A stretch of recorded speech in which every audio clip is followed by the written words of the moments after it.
Welcome to my Hebrew channel, Mila Bright. I'm just looking at a short phrase from one of the Psalms, from Psalm 13, and it's Yagil Levi Bishuatecha, and chose it because of what's right in the middle of this particular word here, Yeshua.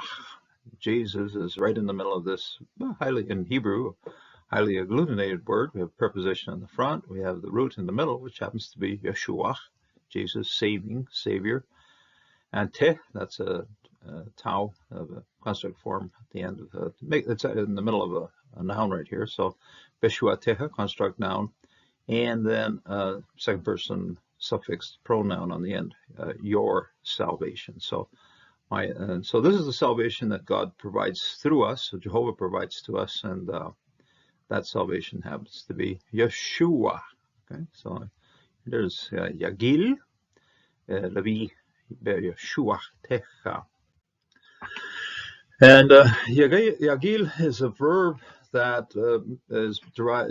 You see it in nouns like Gilgal, Galilee, the Sea of Galilee, and things that are circular, things that run in a circular. You see it also in verbs where things are circular track, something, or somebody just going around. My favorite name is Abigail. My father is spinning because he's so happy to have a daughter that's born with the name of Abigail. So Yagil rejoices, something that is so happy it's spinning like a top. So Yagil. Levi, okay, this is my heart. Nice Revi on the top here. The prefix, no, this is actually the root here. So Levi, in fact, it's the abbreviated root. It's not a double bet. Sometimes Levi has a double bet, but this one's singular bet. So Levi, my heart, and this heart is the seat of our emotions. So love the Lord with all of your heart. You'll see that there in that phrase. But this is the seat of our emotions and also our thinking. So Levi, my heart, my reflections are the things I think about. So Levi. Yeshua-techa, be, okay. This is a hirik on the front here. A nice little metech to separate out the preposition here. Tells us you better pronounce this particular hirik here. So be, it's not an accenting, it's just simply chopping up for giving some indications of syllables. So vi, shua-techa, in salvation, your salvation. Okay? That's in your salvation. So this is in here, the preposition, prefix preposition in, be, and then shua is the root, salvation, and then it's a construct tau here, making this noun, and then on the end of it we have a second person pronoun that's suffixed, and that pronoun is your, and the reference to the antecedent of this pronoun is Jehovah. Jehovah is providing this kind of salvation. We have Psalm 13, 5 and 6, towards the end of the psalm, the last two verses. In fact, they don't even chop up 5 and 6 with sof pasuk. They just simply, here they have a siluk, and this really should be considered a siluk. This line should be vertical here. So they'll close off this particular verse with a siluk, but no sof pasuk. We see that quite often in handwritten manuscripts. A little bit rare to see it often, even though in handwritten manuscripts are doing this, but printed manuscripts generally add in the sof pasuk, but in this case they didn't. So, but the verse can end here with a siluk. So, Vani, and I, this is the abbreviated form of the first person pronoun, and I, behezde, behazdecha, double shavah here.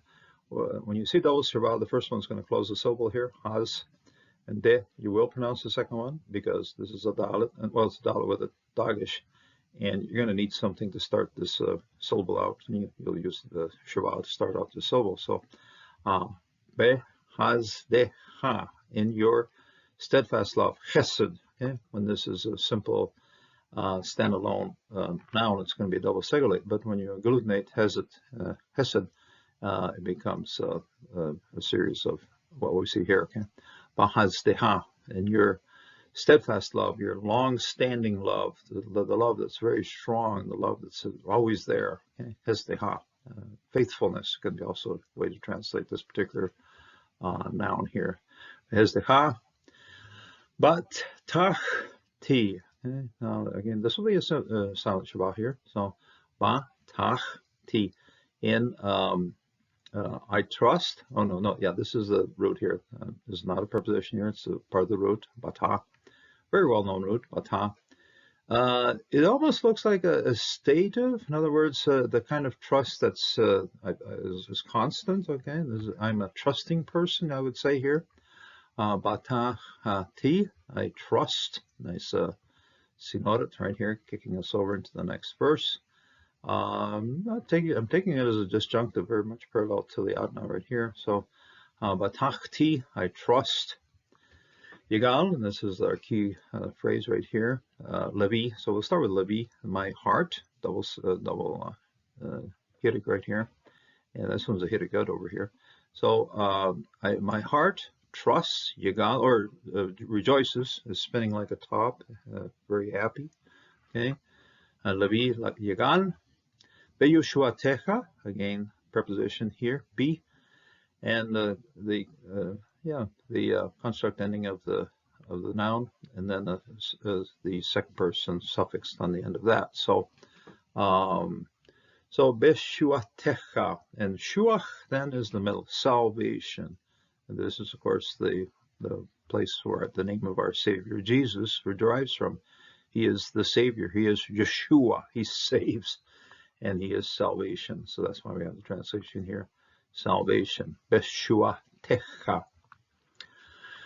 Azira, and this is I sing. And this is a first person prefix verb right here. This is a suffix verb over here. Batachti. And this one's asira. This is a prefix. Sir it appears a whole lot more as a Sir Sharim and so forth. It appears a whole lot like nouns, but here this is of course a verb.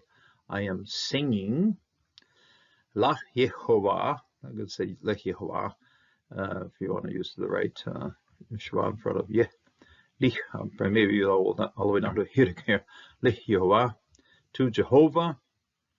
Ki Gamal, because he is bountiful, Ali. Now, if you take Gamal and take a look at what that works as a noun, of course, camel, and you go, oh, wow.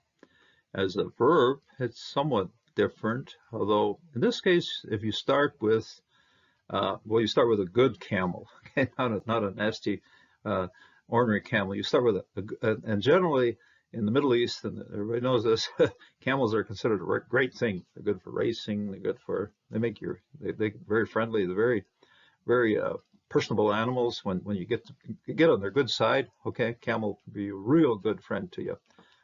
Get on their bad side, of course, bad things happen. But so this is not just a mnemonic to think of how this verb is functioning. It is a verb right here. But think of it as a good camel takes real good care of you. And so that then provides some content to the verb here. The same way. So Jehovah has dealt bountifully with me. Jehovah has dealt with me like a great camel would deal with me. Okay, so one way of remembering it, but also giving it a lot of personality. So Jehovah really takes good care of me, and he's given me salvation. Okay, Yeshua Techa. And this salvation here is from Yeshua. Okay, I'm a Christian pastor, and whenever I see the Hebrew text, I like to see places where salvation points through. This is pointing forward to Yeshua, pointing forward to Jesus, and Jesus most certainly is our Savior. So if you find yourself in a time of stress, a time of difficulty, turn to the Lord. He is your Savior. Things can go poorly. I've had my mother just died a little while ago, and still grieving about that. But hey, Then Jesus was her salvation, is her salvation, her Savior, and most certainly Yeshua is my Savior. And I invite you to accept the Lord in your heart so that Yeshua can also be your Savior. May God bless, and until the next video.